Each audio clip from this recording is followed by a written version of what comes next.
Good morning, everyone. Judy here at URE Farm.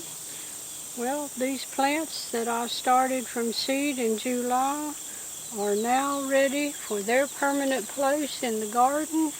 You can see how big they've gotten, and they just need to have more room to grow. So that's what I want to work on this morning. And I want to take you into the garden with me so you can see just how easy it was for me to get an area ready for these plants using no-till methods. So I'm excited to show you that today. So come along and let's get started. The first thing I want to do is explain about this fence I've put around here. I've put it all the way around the area that's going to be my fall garden and my strawberry plants. So last winter and this past summer, I had a rabbit that somehow got past my electric netting and got into the garden. Well, I had a lot of growth in here, and it didn't cause much damage except on strawberry plants last winter. But when I'm getting ready to put in new tender plants, I'm concerned that a rabbit might find them a good meal on those plants. So the rabbit may not be in here or come in here anymore, and I may not need this fence, but I'd rather be safe than sorry. So I put this up. I used this poultry fencing that we used years ago for our chickens, and we took it up and saved it in case we wanted to use it for something. And so now I have found a use for it, and so that's why this fence is here inside of the electric netting.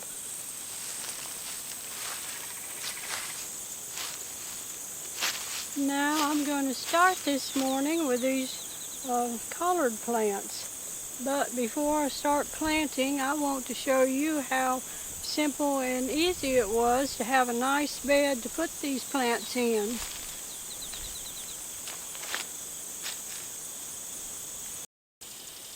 I've got some corn on this side of the bed that's ready to harvest now. So when I get that harvested and take out the stalks, then those beds are where I plan to plant strawberries in October.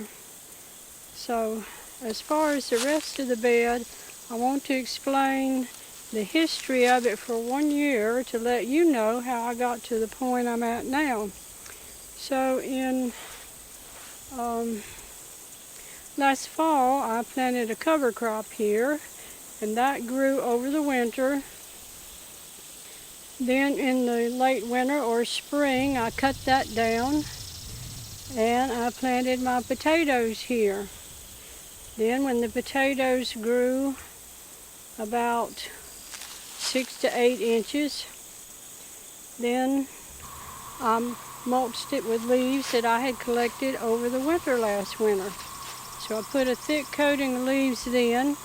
So then in July, I harvested the potatoes, and I took out the plants. And this is what I was left with. This bed with nice leaves on it. The soil was covered. I just let it lay there until now, which is the 3rd week in August. And this is what I have to plant my fall plants in.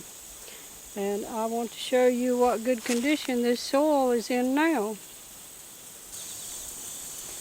Now at each place where I wanted to put a plant, I have put a shovel of compost that I got from the compost pile where we make our own compost.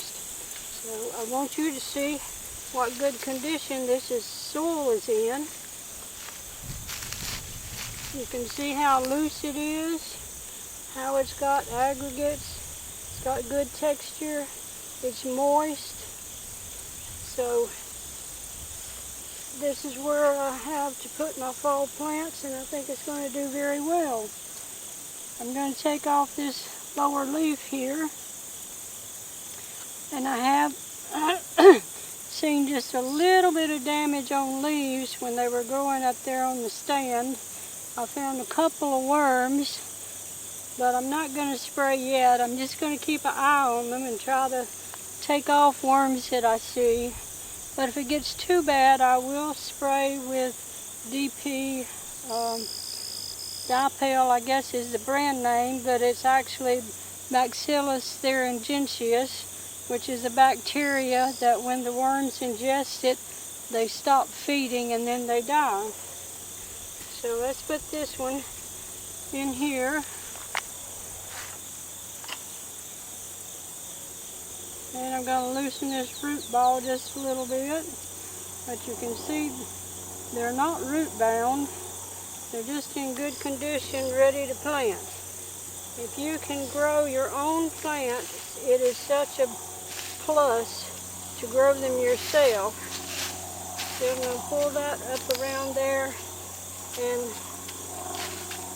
stomp it down around it. And that one is in good condition. And I will water all of them today. Make sure they don't dry out until the roots get established in this soil. And then I hope to have some really nice collards, broccoli, cauliflower, and other fall plants as nice as I had last year. Now I want you to notice how quickly this water infiltrates the soil. There's no puddling, no runoff. It just instantly goes into the soil. That's also an indicator of what good condition this soil is in. So I can run the water quickly and for a long period of time, and it just disappears right into the soil. Okay, I've got a lot of plants to get into the garden today and get them watered in and try to keep them happy and healthy. And that's all I have for you today. If you have any comments or suggestions, I would just love to hear from you. And I thank you for coming by our farm today, and I hope you have a great day.